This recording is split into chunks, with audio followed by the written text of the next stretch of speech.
Shalom. A la nostra perashà, Miquets, Iosef passa del clot al cim, de les masmorres d'Egipte a trobar-se en un nivell pràcticament equiparable al del faraó. Això ho fa perquè demostra una nova propietat, una nova característica i un nou do incorporat en la seva personalitat.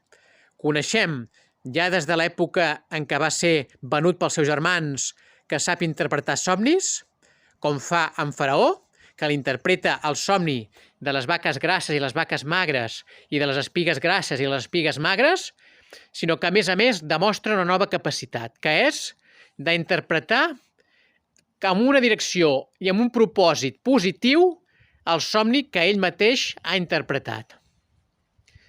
Això ho fa i d'aquesta manera és escollit pel faraó per ser el conseller d'Egipte i per portar la riquesa i la benedicció en general, no només a l'Egipte, sinó a tot el món. Nosaltres ens trobem ara també en aquesta setmana de Miquets a la festa de Hanukkà. I Hanukkà què fem nosaltres? El que fem és treballar una intenció molt important, que és amb la intenció de portar llum a les nostres cases, extendre aquesta llum a l'exterior i portar propòsit i portar benedicció al món.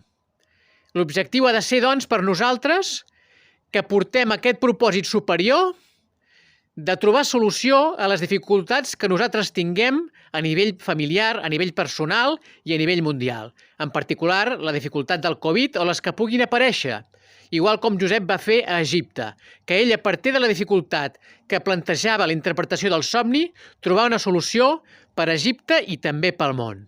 Així doncs, queixem que la llum de Hanukkà ens inspiri i que ens doni aquest propòsit superior de trobar la solució per a les dificultats que afecten a Israel i al món. Ha Hanukkà Sameach.